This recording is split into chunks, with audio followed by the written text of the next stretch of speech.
kita akhirnya sudah beres untuk soft opening Taman Nepenthes di Kebun Raya Bogor ya teman-teman. Ini adalah kerja keras dari semua hobiis tavor. Tentunya ada dari teman-teman dari KTKI juga ada. Kemudian dari Mitra Andaru Afrika juga ada. Saya sendiri, kemudian juga dibantu oleh Malcolm juga. Terus juga ada sama Kelvin juga. Ini dia yang membangun semua sistem sama maintenance irigasi gimana ini. Tentunya juga dibantu sama tim nursery-nya Kebun Raya Bogor ya. Wah itu hebat-hebat dah. Ilmu step pasang-pasangnya itu jauh di atas saya. Jadi benar-benar saya cuman kasih konsepnya aja bisa diwujudin.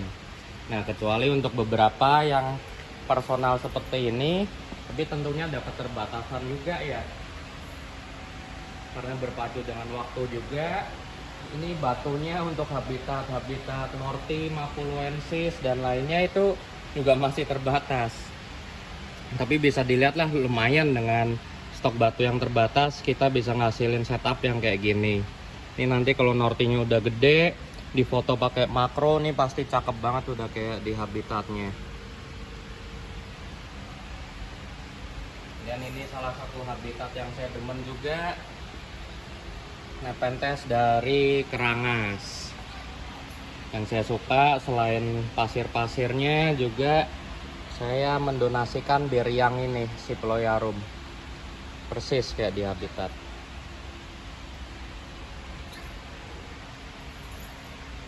Nah ini juga ada kolam untuk menambah gemericik air sekaligus stok tanaman sympatrisnya.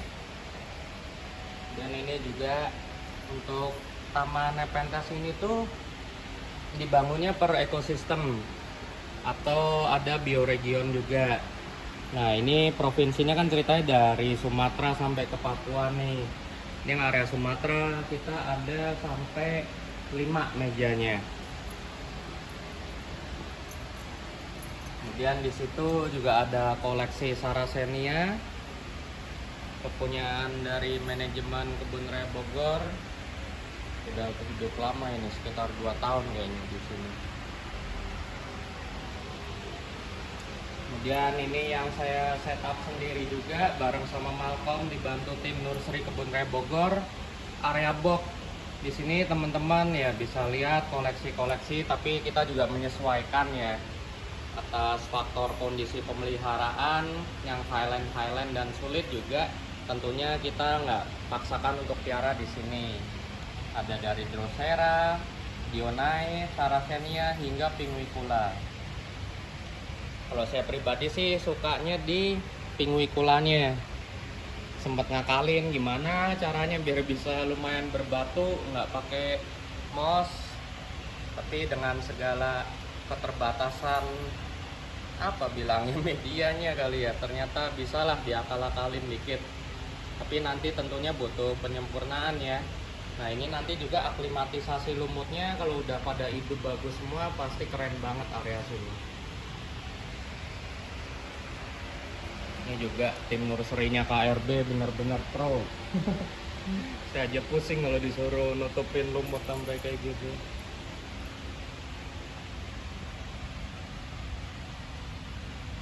Nah kita bisa lihat tuh Drosera madagascariensis kan kalau udah tinggi biasanya mati. Ini bisa sampai hidup di ujung.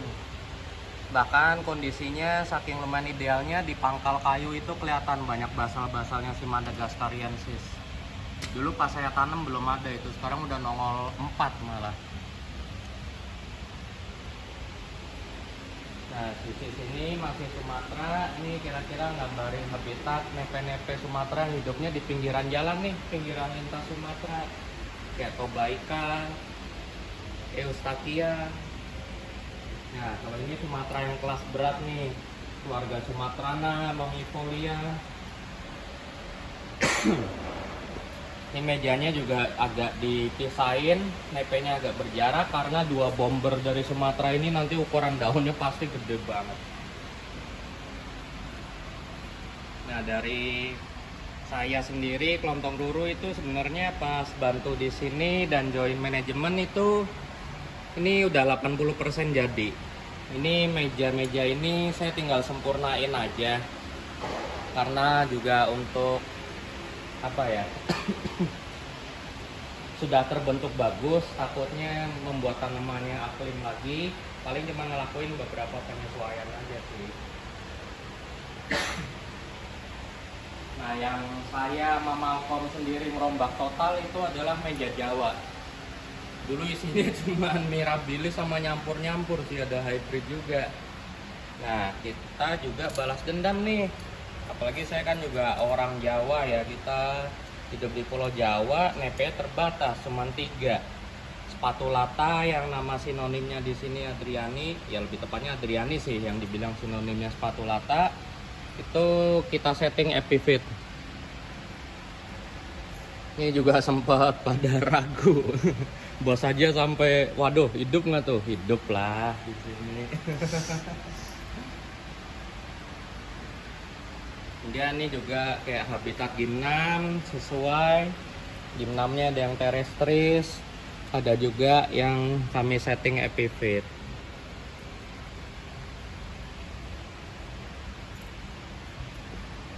Dan peruntukannya juga sama ya, gimnam itu banyak yang diserasah daun sama serasah pakis resam kayak gini. Dan ini juga adalah bentuk kolaborasi kami dengan BRIN. Jadi ya, ini adalah tanaman koleksi. Jadi kalau tanaman koleksi dari kebun raya itu benar-benar terregister, geotaggingnya segala macam, asal usulnya dari mana itu jelas. Jadi ini benar-benar spesimen ampularianya.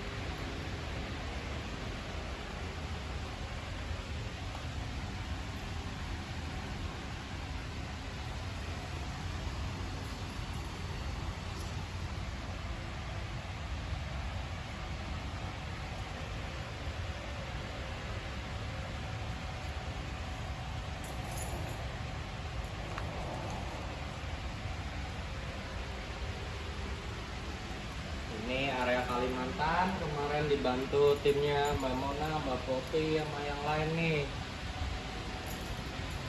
Semua pada sering ke habitat, jadi kita percayain ke mereka buat setting. Jadi kecampurnya ada bikal, ampul, semua persis habitatnya gambut lah. Terus yang Kalimantan kan juga tuh veci lowland tuh banyak yang epifit. Tapi batang kayu udah habis, kita pakai batang pakis. Ada di sini sama di situ.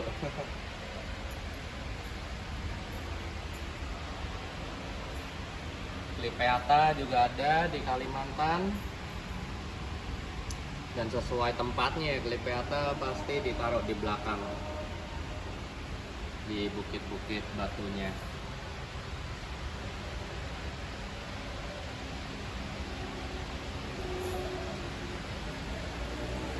Oke, kita lanjut ke area tengah. Sorry ya nggak bisa banyak ngomong karena lagi sakit tenggorokan, juga tadi siang sibuk launching bersama para peneliti dari BRIN, termasuk Ketua BRIN Pak Handoko dan juga Pak Eri Erlangga selaku Komisaris Utama. Wah, itu persiapannya benar-benar sukses akhirnya. Nah, ini untuk area ekoregion kita desainnya full nih untuk memberi gambaran. Jadi kalau di alam itu banyak nepe yang hidupnya di habitatnya kayak gini, full serasah daun. Jadi kan gambarannya lebih enak, kelihatan secara luas.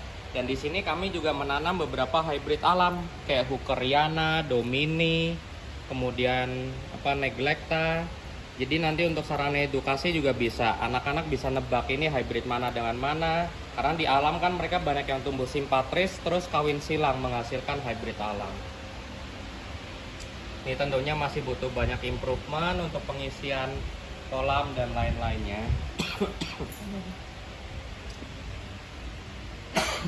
Yang saya cukup puas itu adalah Nepenthes adnata.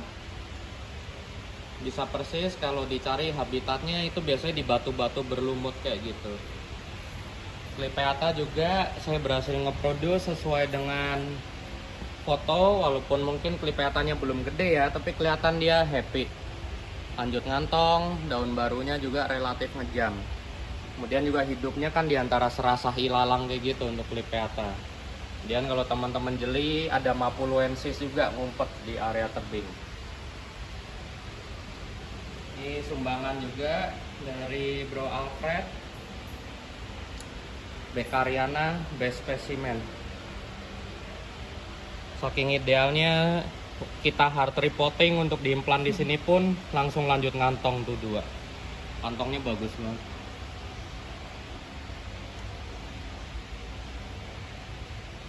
Sebagai himbauan juga untuk teman-teman nanti yang berminat main ke sini, jangan menyentuh, merusak, memetik tanaman display juga ya.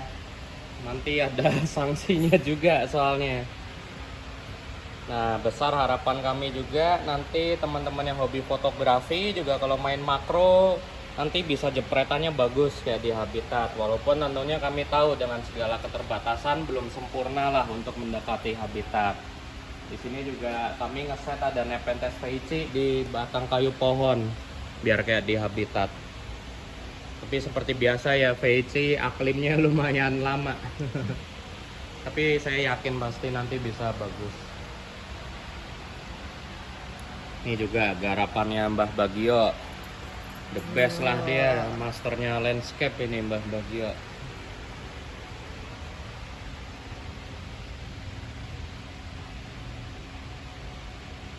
Kita lihat juga nih garapannya Bro Billy, salah satu orang yang berjasa buat saya karena dulu dia yang sering ngeracunin saya nepe-nepe langka. Nah ini pas kerjasama dengan komunitas, Bro Billy bikin meja ini berdasarkan nepe yang hidup di pinggiran sungai. Tapi kita juga bisa bermain narasinya, nepe itu kan hidup di area terganggu. Area terganggu yang biasanya dijadikan lahan pertambangan.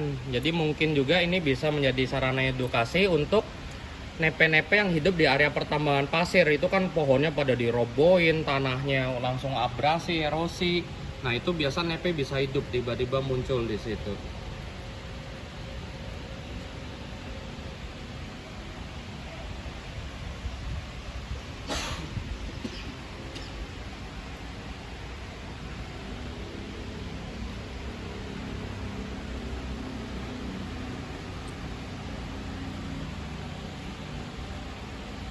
Nah ini adalah meja yang pertama jadi paling bersejarah di dalam Taman Nepe.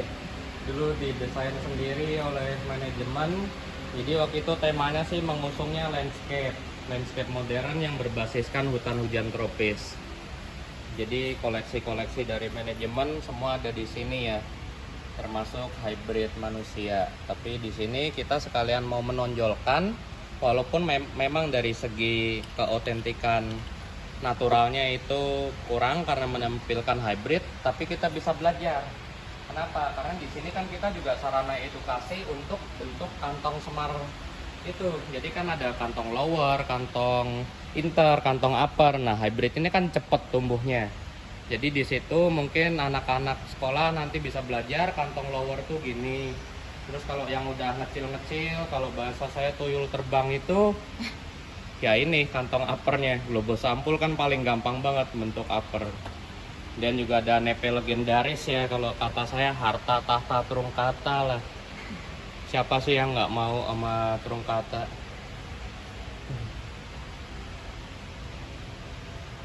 Nah mumpung baru datang juga nih yang banyak ngebantu kita di KRB tuh penampakannya makhluknya.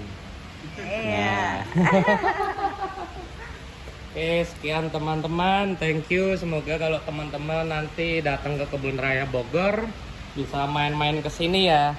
Kita buka sesuai jadwal, nggak perlu bayar tiket masuk juga.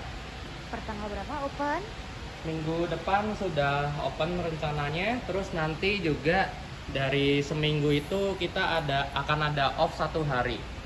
Kalau nggak salah, seingat saya hari Senin akan tutup khusus untuk maintenance. Untuk perawatan tanaman, kemudian mungkin pemberian pakan, kemudian juga pemberantasan hama-hama. Tapi dari Selasa sampai weekend buka sampai jam 4 sore ya.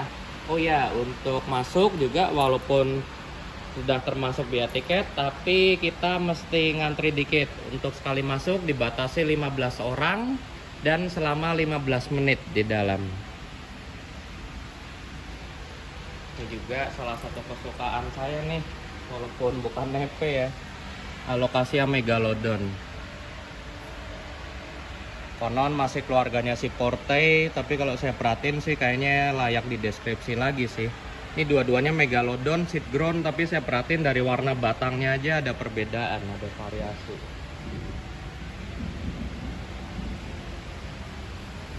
Oke, sekian teman-teman, thank you. Silakan main-main ya ke Kebun Raya Bogor.